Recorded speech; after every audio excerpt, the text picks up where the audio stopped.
Good morning, students. I welcome you all to NS Enlights, my YouTube channel for daily mains answer writing practice. Right. So today is the 31st day और आज 14th जुलाई है. आपको पता है कल क्या है, right?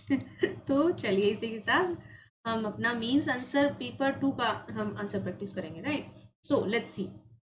Daily means answer writing practice हमारा 10 AM होता है और 4 PM हमारा NCERT हमारा MCQs प्रैक्टिस होता है, right? So please join us daily, right? और इसके अलावा मेरी अनअकैडमी पे क्लासेस होती है morning 11 AM and 6 PM, right? 6 PM मेरी क्लासेस होती है, सो वहाँ भी मुझे ज्वाइन कीजिए. चलिए स्टार्ट करते हैं. बहुत इंपॉर्टेंट और अच्छा क्वेश्चन आपके लिए. In this question it is asking in India democracy where constitution provides for equality to all the citizens, different kind of personal laws for different religious communities go against this very principle of constitution. मतलब कि India में जो constitution में equality हम बोलते हैं कि सब इक्वल है, बट सबके लॉज अलग अलग हैं, राइट? सबके लिए कानून, जितनी भी रिलीजियस कम्युनिटी है ना, लाइक हिंदू हो गए, हिंदू के लिए अलग लॉ है, हिंदू पिनल कोड, और हिंदू मुस्लिम्स के लिए अलग है. जैसे हमारा 3 तलाक वाला मामला हो गया है ना, कि उनके लिए जो तलाक के रूल है वो कुछ और थे और हिंदू के लिए कुछ और थे. तो ऐसे ये जब हमारा कॉन्स्टिट्यूशन इक्वालिटी दे रहा है तो ये अलग अलग क्यों है? In this it is the right time for adopt universal civil code. मतलब जो सिविल्स के जो लॉ होते हैं, सिविल जो कानून होते हैं हमारे, क्या उनके लिए यूनिवर्सल मतलब सबके लिए एक वन रूल और लॉ फॉर ऑल, राइट? तो इसका मतलब ये है सर, यूनिवर्सल सिविल कोड क्या हमको अब लागू कर देना चाहिए? चलिए देखते हैं. अकॉर्डिंग टू दिस अप्रोच क्या होनी चाहिए इस क्वेश्चन की? एक्सप्लेन कर देना यूनिवर्सल सिविल कोड को, हिस्टोरिकल बैकग्राउंड बताना है, the constitution of India on UCC मतलब यूनिवर्सल सिविल कोड पे हमारा कॉन्स्टिट्यूशन क्या कहता है, आर्ग्यूमेंट फॉर एंड अगेंस्ट मतलब इसके लिए और इसके विरोध में क्या क्या आर्गुमेंट है वो भी हमको बताने हैं. हमको चैलेंजेस बताने होंगे, सजेस्टिव मेजर देने होंगे और वे फॉरवर्ड मतलब कंक्लूड करना होगा आंसर को, right? So we have to conclude answer. Very well, चलिए देखते हैं. Recent observation by Supreme Court have put and spotlight back on the debate over uniform civil code. A uniform civil code is one that would provide for one law for the entire country applicable to all religious community in their personal matters such as marriage, divorce, inheritance, adoption. मतलब civils के जो matter होते हैं, UCC का इसमें meaning बताया गया है कि वो क्या होता है. जितनी भी रिलीजियस कम्युनिटी है ना, कोई किसी के लिए डिफरेंट लॉ नहीं होगा, सिर्फ एक ही लॉ होगा सबके लिए, right? So that is how the second law commission constituted by the British government which submitted its report in 1835 stressed the need for uniformity in codification of Indian law relating to crimes, evidences and contracts, right? However, ये कहने का मतलब है कि second law British के time पे एक ऐसा हुआ था कि उन्होंने क्या बोला था, ब्रिटिश गवर्नमेंट 1835 के टाइम पे, कि उन्होंने ये स्ट्रेस किया था कि हमको यूनिफॉर्मिटी मतलब एक जैसे लॉ हमको लाने चाहिए इंडिया में. हमको क्राइम पे, एविडेंस पे और कॉन्ट्रैक्ट पे, मतलब इन जो स्फेयर्स है जो पॉलिटी के, इन पे हमको एक जैसा लॉ लाना चाहिए. ब्रिटिशर्स ने ऐसे बोला था. However, specifically recommended that personal laws of Hindus and Muslims should be kept outside such codification. उन्होंने भी बोला था कि ये बहुत ही पर्सनल मैटर है और हमको हिंदू और मुस्लिम के जो लॉ है ना उनको नहीं टच करना है, बस बाकी उसके अलावा जो लॉ है ना वो हमको सबके लिए इक्वल कर देते हैं. जैसे सपोज कॉन्ट्रैक्ट में अगर कोई हिंदू है तो उसके लिए भी वही रूल होगा, कोई मुस्लिम है तो उसके लिए भी वही रूल होगा, बट उसके अलावा जो हिंदू मुस्लिम के कोई भी जो जैसे मैरिज हो गया, तलाक हो गया, इस तरह के जो डाइवोर्स वाले जो मामले होते हैं, तो ये आपको उन रिलीजियस कम्युनिटीज पे ही छोड़ देना चाहिए, राइट? तो इसके लिए हमारा कॉन्स्टिट्यूशन क्या कहता है? आर्टिकल 44 डिस्कस करता है कि the constitution of India list uniform civil code as one of the directive principle of state policy. DPSP में ही है, मैंने बताया, राइट? डीपीएसपी के में होने का मतलब क्या है कि गवर्नमेंट चाहे तो उसको लागू कर सकती है, ना चाहे तो ना करे. उस पर कोई आपका जुडिशियल एक्टिविज्म नहीं होगा, उस पर जुडिशियल कोई कार्रवाई नहीं होगी आपकी, राइट? ये देखिए, it lays down that the state shall endeavour to secure a uniform civil code for the citizens throughout the territory. मतलब ये क्या कहता है इस आर्टिकल के अकॉर्डिंग कि हमारे जो ऑल ऑफ द कंट्री जितनी जो इंडिया की टेरिटरी है उसमें फ्रॉम नॉर्थ टू साउथ सबके लिए एक ही रूल होना चाहिए, एक ही लॉ होना चाहिए, right? These, as defined in Article 37, are not justiciable. Justiciable मतलब इनके लिए सपोज आपको आर्टिकल 44 के अकॉर्डिंग सर्विस नहीं मिल रही, यूनिफॉर्म सिविल कोड नहीं हो रहा है, तो आप कोर्ट में नहीं जा सकते। इसका मतलब है कि ये जस्टिसेबल नहीं है। और जो हमारे जैसे ही फंडामेंटल राइट हमारे वो जस्टिसेबल, अगर आपके फंडामेंटल राइट, आपका आर्टिकल 21 राइट टू लाइफ, आपका आर्टिकल 17 राइट टू अनटचेबिलिटी, ये किसी ने छेड़ा है तो आप कोर्ट में जा सकते हैं, रिट डाल सकते हैं, राइट। बट डीपीएसपी के अगेंस्ट कोई भी कोर्ट में लॉ नहीं होता है, ठीक है। कोई उसके अपील नहीं कर सकता उसके लिए, not enforceable by any court, but the principle laid down therein are fundamental in governments। मतलब जो गवर्नेंस है वो फंडामेंटल है, मतलब गवर्नमेंट के लिए ही उन पे डिपेंड करता है कि वो देंगे कि नहीं देंगे। Fundamental rights are enforceable in a court of law, मतलब फंडामेंटल राइट एनफोर्सेबल है बट डीपीएसपी नहीं है। आर्टिकल 44 क्या कहता है? Uses the word the state shall endeavour. Other articles in the directive principles chapter use words such as in particular strive, shall in particular direct its policy, shall be the obligation of the state। मतलब article 44 के according ही जो state जो चाहेगा उसके according ही चीजें होंगी, जो हम चाहते हैं उसके अकॉर्डिंग नहीं होगी। वेलफेयर में स्टेट चाहता है तो कर सकता है, राइट। फिर आर्टिकल 43 आता है, mention state shall endeavour by suitable legislation, मतलब सूटेबल लेजिस्लेशन अगर स्टेट चाहे तो लगा सकता है, which while the phrase by the suitable legislation is absent in article 44। मतलब आर्टिकल 44 में ये मेंशन नहीं है कि सूटेबल लगा सकता है नहीं लगा सकता, तो मतलब जो हमारा यूनिफॉर्म सिविल कोड है वो टोटली हमारा गवर्नमेंट पे डिपेंड करता है, अगर वो चाहे तो लगा सकता है वरना नहीं लगा सकता, right. All this implies that the duty of the state is greater in other directive principles than in Article 44। मतलब कि जो स्टेट की जो ड्यूटीज हैं वो और जो आर्टिकल उसमें ज्यादा है जो आर्टिकल 44 के बाद में, ठीक है। आर्टिकल 44 क्या कहता है कि यूनिवर्सल सिविल कोड के बारे में जो बता रहे थे कि उसके अलावा सब में स्टेट के पास पावर ज्यादा है, बट इसमें इतना पावर नहीं है स्टेट के पास, राइट। तो ये क्या है कहानी बताते हैं आपको। Is there one common personal law? क्या सबका पर्सनल कॉमन? वही बात हो रही है, यूनिवर्सल सिविल कोड है क्या किसी के लिए? ये देखते हैं। All Hindus of countries are not govern by the law nor are all the Muslims and Christian. मतलब सब हिंदू, अब तक का जो सिचुएशन है करंटली कि सब हिंदू सब मुसलमान और कोई भी अदर रिलीजियस कम्युनिटी कोई भी एक लॉ के अंडर नहीं आती है। Not only British legal traditions, even those of the Portuguese and French remain operative in some part, ठीक है। मतलब यहाँ पे जैसे कि ब्रिटिश के कुछ लॉज हैं वो भी आज तक बचे हुए हैं, और जो हमारे फ्रेंच और जो भी टेरिटरी आई उनके भी आज तक लॉ यहाँ पे बचे हुए हैं। तो ऐसा कुछ नहीं कि किसी कम्युनिटी के लिए स्पेशल लॉ है, right. In Jammu and Kashmir until 2019 में आपको पता है ना क्या हुआ था? 5 अगस्त को अलग अलग कर दिए थे ना दोनों जो यूटीज बनाया था। Local Hindu law statutes deferred from the central enactment. मतलब जो लोकल हिंदूज का जो लॉ है वो सेंटर से अलग है, बिकॉज उनका अलग से कॉन्स्टिट्यूशन है, वो अपना अलग से रूल बनाते हैं इसके बारे में। The Shariat act of 1937 was extended to JNK a few years ago but now has been repealed. But उसको अब रिपील कर दिया गया, उसको खत्म कर दिया गया, ठीक है। The Muslim of Kashmir were thus governed by a customary law, which in many ways was at variance with Muslim personal law in the rest of the country and was in fact closer to Hindu law। मतलब जो मुस्लिम law है ना वहाँ का, वो Hindu law के जो बाकी कंट्री में जो अदर कंट्री है होल ऑफ द कंट्री उसमें वो दोनों सेम हो जाते हैं। जो हमारा JNK मुस्लिम्स के लिए लॉ है वो हिंदू के लिए यहाँ पे सेम हो जाता है। Even on registration of marriage among Muslim laws differ from place to place. मतलब एक लॉ मुस्लिम्स में भी नहीं है, कहने का मतलब है आज तक इंडिया में यूसीसी नहीं है, ठीक है। वही हम एग्जांपल दे रहे हैं आपको। It was compulsory in JNK 1980 act में and is optional in Bengal Bihar both in 1970 act, Assam and Orissa. मतलब ये जो एक्ट है ये ऑप्शनल है, चाहे तो वो अपना सकती चाहे नहीं अपना सकती है। मतलब सबके अलग अलग लॉ है कम्युनिटी के। In the north east there are more than 200 tribes with their own varied customary laws. मतलब नॉर्थ ईस्ट में सबके क्या है अलग अलग लॉ है। जितनी 200 ट्राइब है ना सबकी 200 ट्राइब के अपने पर्सनल लॉ हैं, कोई भी लॉ वहाँ पे कॉमन नहीं है। सो देखो कितनी वेरिएबिलिटी है, कितनी वेरिएशन है हमारी जो लॉ सिस्टम है उसमें। अगर ये यूनिवर्सल सिविल कोड आता है तो सब कम्युनिटीज एक हो जाएंगी, उनके जो लॉ है उनके अकॉर्डिंग उनको काम करना पड़ेगा, right. The constitution itself protects local customs in Nagaland में तो वैसे भी इतना इशू चलता रहता है।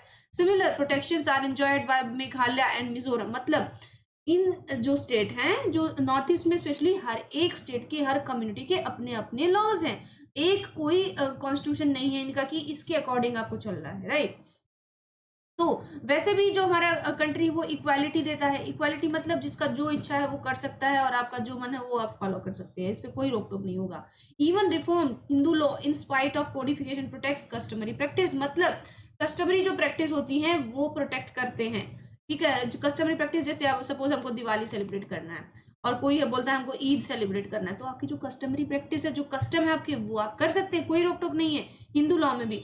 Does India not already have a uniform civil code matters, क्या ये मैटर करता है कि हमारे पास कोई एक रूल नहीं है, एक लॉ नहीं है, सिंगल लॉ नहीं है किसी भी चीज के लिए, ठीक है। Indian laws do follow uniform civil code in most of civil matters, ठीक है। सिविल मैटर्स में फॉलो करता है इंडियन कॉन्ट्रैक्ट एक्ट हो गया, सिविल प्रोसीजर कोड हो गया, सेल ऑफ गुड्स हो गया, ट्रांसफर प्रॉपर्टी, ये कुछ एक्ट है जिसमें लॉज सेम है, जितने भी लॉज हैं वो सेम है, राइट। और ये डिफरेंट नहीं है, जैसे हम बोल रहे हैं इसमें ये कुछ मैटर है स्पेसिफिकली इंडिया में जिसमें यूसीसी हम बोल सकते हैं, right. Partnership act, evidence act और ये etcetera, however have made hundreds of amendment and therefore in certain matters there is diversity even under these secular civil laws, मतलब ये जो डाइवर्सिटी है ये हमारी सेक्युलर सिविल लॉज में, सेक्युलर मतलब जो आपके पूजा पाठ से रिलेटेड होता है, जो आपकी आस्था से रिलेटेड होता है, वो ये इसमें डाइवर्सिटी होती है। इसमें भी डाइवर्सिटी कि आप कैसे कौन सा भगवान को मानते हैं और क्या, ये सब के अपने अपने लॉ है। Recently several states you refuse to be govern by the uniform motor vehicles act, मतलब मोटर व्हीकल क्या है, अपने एक साल पहले हुआ था ना मैटर काफी कि 50,000 फाइन लग गया किसी पे 70,000 लग, किसी पे लैक्स ऑफ फाइन लग गया। मतलब मोटर व्हीकल भी एक्ट भी जो है उसको पूरी कंट्री में एक जैसा लागू करने पे भी लोगों को रोक टोक हो गई थी। तो ये छोटे छोटे जो चीजें, ये ही चेंजेस एक्सेप्ट नहीं करेंगे तो one nation one ration card, इस तरह की कितनी सारी स्कीम्स है हमारी कि हम चाहते हैं कि पूरी जो कंट्री में है एक स्कीम हो जाए, कॉमन हो जाए। इससे क्या होगा, सब कंट्री उसके अंडर आ जाएगी और सब पे इक्वल वो लागू होगा। बट देखो हमारी कंट्री इतनी डाइवर्स है, इतनी डाइवर्स कंट्री में हम रहते हैं कि कहीं पे कोई कम्युनिटी, कहीं पे कोई कम्युनिटी, किसी की लॉ के अंडर आप ये ऐसे हाथ करते हैं तो अच्छा माना जाता है, किसी की लॉ के अंडर अगर आप ऐसे हाथ नहीं करते हैं तो वो बुरा माना जाता है। सपोज छोटा सा एग्जांपल है कि ऐसे थम दिखाते हैं तो सपोज यहाँ पे इंडिया में अच्छा माना जाता है, किसी दूसरी कंट्री में बुरा माना जाता है। तो लाइक दिस ओनली कि अगर हम ये एक लॉ सारी कंट्री में हम रखते हैं तो इतनी डाइवर्स हमारी वैरायटी है, डाइवर्स कम्युनिटीज हैं, उनको बुरा लग सकता है, उनके लिए सूटेबल नहीं हो सकता है। ये कुछ इश्यूज यूसीसी के लिए रहते हैं इंडिया में always, right. If the farmers of constitution had intended to have a uniform civil code, अगर फार्मर्स को सबको मिल जाए, सपोज कि एक लॉ मिल जाए, उनके लिए एक एमआरपी हो जाए, एमएसपी हो जाए, जो उनका जो उनके प्रोडक्ट्स है उनका, ठीक है, तो क्या होगा, they would have given exclusive jurisdiction to parliament in respect to personal laws by including this subject in union list. मतलब अगर फार्मर्स को ये मिल जाता है कि यूनिफॉर्म सिविल कोड मिल जाता है और उनके लिए सबके लिए एक लॉ है, तो पार्लियामेंट में इसके लिए काफी जो है जुरिडिक्शन उसका चेंज करना पड़ेगा और यूनियन लिस्ट में उसको डालना पड़ेगा। तो ये बहुत सारे चेंजेस हो जाते हैं अगर हम एक लॉ सबके लिए रखते हैं तो। But personal law mean all mentioned in the concurrent list. Last year, the law commission concluded that uniform civil code is neither feasible nor desirable, मतलब ना तो इसको कैंसिल किया जा सकता है, ना ये डिजायरेबल है, ना इसकी बहुत ज्यादा जरूरत है। ये हमारा लास्ट ईयर एक जो स्टेटमेंट आई थी उसमें बोला गया था, ठीक है, लॉ कमीशन ने, कि ये जो पर्सनल लॉ है इसको पर्सनल रहने दिया जाए और या इसको कॉमन कर दिया जाए। तो ये इसका कोई बहुत ज्यादा जरूरत नहीं है और इसके बिना हम ये भी नहीं हो रहा है कि हम बहुत ज्यादा जरूरत है, ठीक है। तो इसकी जो अभी तक जैसे चल रहा है, इनके कहने का मतलब कि वैसे ही इसको रखो, ठीक है। और डिबेट क्या है, डिबेट ये है, मतलब क्यों चाहते हैं हम कि यूसीसी आ जाए। The debate on the UCC is centred on the argument to replace individual personal customs and practices of marriage, divorce, adoption, succession with the common code. मतलब डिबेट ये है कि देखो यूसीसी अगर हम करते हैं तो मैरिज के लिए एक लॉ हो जाएगा, डाइवोर्स के लिए, और इन चीजों के लिए एक चीज आ जाएगी, कोई किसी का ना फिर ह्यूमिलिएशन नहीं होगा किसी कम्युनिटी का। ये डिबेट है। Those in favor of one code argue that it will end discrimination in religions। मतलब सपोज एक हिंदू आपका यहाँ पे जम्मू एंड कश्मीर में रहता है, एक हिंदू आपका मध्य प्रदेश में रहता है, तो दोनों का जो हिंदू कस्टम वहां फॉलो होंगे, वहां वही जो रूल होंगे वो उन पे भी लागू होंगे जो एमपी में रह रहे हैं। तो कहने का मतलब है अगर हम यूसीसी किसी रिलीजियस कम्युनिटी पे लगा देते हैं तो वो फेवर करेगा, उनको नुकसान नहीं करेगा। Directors content that it will rob the nation of its religious diversity and violate the fundamental right to practice religion enshrined in article 25 of the constitution। मतलब क्या है कि जो हमारे डिट्रैक्टर हैं, content that it's the rob of nation its religious diversity and violate the fundamental right, मतलब fundamental right कोई चाहता है कि मैं तो नहीं फॉलो करूंगा ये कस्टम, और वो लॉ कहता है कि आपको ये करना है बिकॉज यूनिवर्सल सिविल कोड है, तो ये उसको भी हैम्पर करेगा, तो इसलिए अच्छा नहीं हो सकता है। तो डिबेट में क्या होता है, देखो पॉजिटिव नेगेटिव सब होता है डिबेट में, डिबेट का मतलब ये होता है। In fact, they hold that a state action to introduce the UCC is against the quintessence of the democracy, मतलब डेमोक्रेसी का जो एसेंस है ना वो इससे खत्म हो जाएगा अगर हम ये यूसीसी अपनाते हैं तो। ठीक है, तो यूसीसी अगर हम लेते हैं तो सपोज हम फोर्स कर रहे हैं ना कि आपको ये लॉ है इसके अकॉर्डिंग ही आपको काम करना पड़ेगा, तो वो फोर्स करने का जो काम है वो डेमोक्रेसी का जो एनहेंस जो फीचर है उसको वो खत्म कर देता है कि डेमोक्रेसी में जिसको जो मर्जी वो फॉलो कर सकता है, right. So that's how the secular state is, after all, an enabler of rights rather than an inhibitor in sensitive matters in religious and personal law। मतलब जो हमारे सेंसिटिव मैटर होते हैं, सेक्युलर मैटर, किसी का आस्था, आपको पता है कि हमारा जो रिलीजन है वो इंडिया में सबसे ऊपर माना जाता है कि लोग कितने सेंसिटिव हो जाते हैं इस मैटर पे। अगर आप उनसे उनके रिलीजन के बारे में बात करते हैं, उन पे कुछ डिबेट करते हैं, उंगली उठाते हैं, तो बहुत सेंसिटिव मैटर है। तो इसीलिए ये जो यूसीसी का मैटर है ना ये सेंसिटिव हो जाएगा अगर हम सबके लिए एक लॉ कर देंगे तो, राइट। द रोड अहेड, अब देखो 3 तलाक हुआ था, अब जो तलाक वाला सिस्टम है हिंदूज में कुछ और है, मुस्लिम में कुछ और है। मुस्लिम बोलते हैं कि आपने हमारा लॉ से छेड़छाड़ क्यों किया, आप क्यों कर रहे हैं इसको कैंसिल। तो बहुत सारी चीजें हैं जो गवर्नमेंट को फेस करनी पड़ती है। दैट्स वाई इसके लिए हम क्या वे फॉरवर्ड देंगे, देखो वे फॉरवर्ड हमेशा पॉजिटिव लिखना है, कभी नेगेटिव बात नहीं लिखनी है। ऐसे ही जैसे मैं बोलती हूँ क्लास में कभी गलत नहीं बोलना, हमेशा पॉजिटिव रहना है, राइट। तो दैट्स आप कब सीखेंगे, जब आप रूटीन में वो चीज लेके आएंगे, ठीक है। तो हमेशा सबके बारे में अच्छा ही लिखना है, कभी हम कुछ गलत नहीं लिखेंगे। Universal civil code is mandated by the constitution itself. ये देखो यूनिवर्सल सिविल कोड कॉन्स्टिट्यूशन खुद मैंडेट करता है, उन्होंने लिखा है ना आर्टिकल 44 दिया ना कि यूनिवर्सल सिविल कोड कॉन्स्टिट्यूशन खुद मैटर करता है, खुद इसके बारे में मैंडेट कर रहा है इसको। If the country not ready for it after 70 years things can take a wrong turn.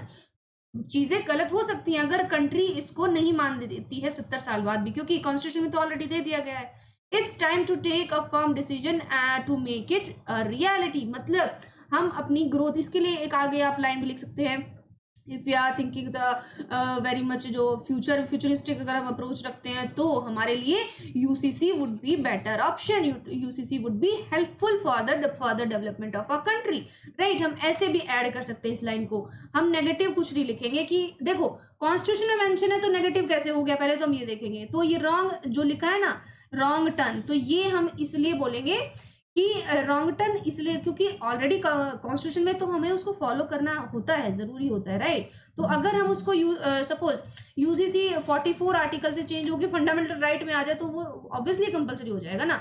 अब देखो 44 है तो कुछ गवर्नमेंट को लगता है कि ठीक है नहीं करेंगे, कुछ को लगता है हाँ कर देंगे। सो दैट्स हाउ ये जो यूनिफॉर्मिटी है वो नहीं रहती है फिर लॉ में। सो दैट इज हाउ कि जो हमारे रिलीजियस कम्युनिटीज हैं उसमें अगर हम मैरिज जैसे लॉ, तलाक जैसे लॉ अगर हम सिमिलर कर देते हैं तो वो अच्छा ही होगा एट लास्ट, राइट। आप इस कंक्लूजन को अच्छे से डिफाइन करके लिखेंगे जैसे मैंने बताया है पॉजिटिव वे में, और 150 वर्ड्स में इस क्वेश्चन को लिख के मुझे देंगे। देखो जितने भी लॉ हैं आर्टिकल है जरूर मेंशन करना है, और पॉजिटिव आपको कंक्लूजन लिखना है। इंट्रोडक्शन आपको ऐसे लिखना होता है कि आपको आने वाला जितना भी जो आंसर आप लिखने जा रहे हैं उसके बारे में आप कंप्लीट इंफॉर्मेशन दे देंगे, right. So that is how this is about me. आप मेरा टेलीग्राम ये चैनल है, चैनल को ज्वाइन कीजिए, देन आप मेरा ट्विटर पे, फेसबुक पे, इंस्टा पे और ये डिफरेंट हैंडल्स आप ज्वाइन कीजिए। आप मेरी यूट्यूब पे मॉर्निंग पे ये सुबह 10 बजे क्लास है, 4 PM पे क्लास होती है, मॉर्निंग 11 AM मेरी अनअकैडमी पे क्लास है, वहाँ पे मिलते हैं, right. So this is all about today. और कल बहुत इंपॉर्टेंट दिन है हमारा, आपको पता है सेलिब्रेशन होना है ना। सो दैट्स हाउ, चलिए थैंक यू सो मच और पढ़ते रहिए। अच्छा, और कुछ प्रॉब्लम हो तो मुझसे टेलीग्राम पे पूछ लेना, right. I will solve all of your queries, okay. Thank you so much.